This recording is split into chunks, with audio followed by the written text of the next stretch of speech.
Chapter 11. Midge, the miller's son. When the four men had been traveling for a long time towards Sherwood and high noon had passed, they began to get hungry. Little John gave Arthur a bland 6 pennies and sent him into a nearby inn, while he and the others stepped into the thicket to wait for the tanner's return.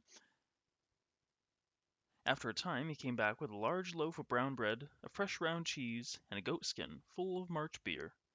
It was divided into 4 portions, and the men silently began to eat. At last, Will Scarlet looked at a small piece of bread he still held in his hands, and said, "I think I will give this to the sparrows." So he threw it from him and brushed the crumbs from his jerkin. The others had finished also, and, taking a last long swallow of the beer, they turned to the song. Robin thought Will Scarlet's song too light for such a strong fellow. Arthur a Bland had to be coaxed into singing, for he was shy. Little John sang next, after much encouragement from the other three, and was only half-way through his song when Robin interrupted him. "Who is this fellow coming along the road?" "No, Little John, don't be angry. I've been watching him since you began your song. Look, I pray, and see if you know him." Little John looked where Robin pointed. "He is a young miller I've seen around the edge of Sherwood," explained Little John. "He surely is no one to spoil a good song about."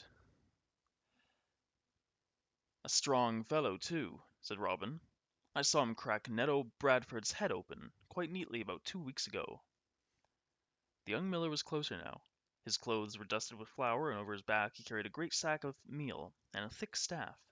His cheeks were ruddy, his hair light yellow, and he had just the beginnings of a beard on his chin. "Let us have some fun with him, and pretend that we are thieves," said Robin. "Then we will take him into the forest for a merry feast, and send him home with gold crowns instead of the pennies he has. What do you say, lads?" All agreed but Little John, who had no desire to fight and be beaten again that day. Nevertheless, all four men met the miller on the road and immediately surrounded him. "What do you want with me?" cried the miller. "You are on Robin Hood's ground, and if he finds you robbing an honest craftsman, he will clip your ears to your head." "I fear Robin Hood no more than I fear myself," said jolly Robin. "We are 4 good Christian men who would like to help you carry part of your heavy load." Slowly and unwillingly the miller untied the mouth of the bag as if to give them the money hidden there. The others gathered round while he thrust his hands in the barley flour. They wondered what he could have inside the bag.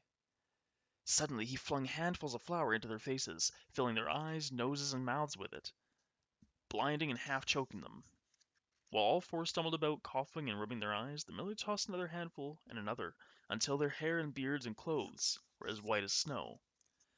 Then thwack, thwack went the miller's staff on their backs. At last Robin found his horn and clapped it to his lips. Will Stutely and young David of Doncaster were nearby with a party of Robin's men. When they heard the 3 blasts, they dashed forward. But what a sight they saw! 5 white men standing on a white road!